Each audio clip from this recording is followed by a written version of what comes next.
rural ici, dans le Bijoux, et notamment dans notre contrée ici, c'était de toutes petites exploitations, à part 4 ou 5 qui étaient détenues par le châtelain et une famille de nobles de Bernard, qui était dans l'armée, qui avait 3 ou 4, 3 propriétés. Et le château, le châtelain, ils en avaient 3 ou 4 aussi. Enfin, voilà, Quand tu parles des propriétés, c'est combien d'hectares? Enfin, euh, à peu près, euh, comme ça.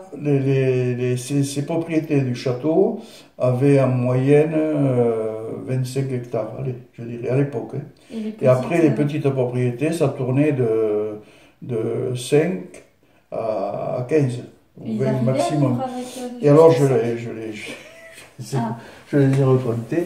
Il y en avait, dans les années 45 à 50 à peu près, de 45 à 55, il y avait 50, une cinquantaine d'exploitations à Florenté. ouais. Et là, en 2015, maintenant, quoi, il n'y en a plus que 10 à peine.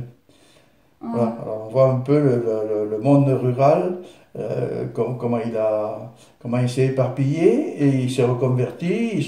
Enfin, les gens font autre chose, hein. C'est pas un désert. La commune n'est pas devenue un désert. Mais l'agriculture s'est dépeuplée. C'est maintenant les gens qui vivent, Ben, par les exemple, à gens, ils Florentin, travaillent c'est... maintenant à Albi, à Toulouse, à Gaillac, à Groyer. Enfin, En fait, vivre dans une petite commune, c'est plus du coup un choix de vie plutôt que de métier. Enfin, mais il y ils a vivent toujours là par un rapport. petit tissu d'artisans, c'est-à-dire ben, artisans, je dis artisans dans le bâtiment, maçon, peintre, menuisier. Voilà, il y a toujours ce petit tissu ou mécanicien qui reste. Tu vois, on a le garage de la Plaine, qui est quand même conséquent, le garage des Trois Piliers, où on a acheté les voitures là.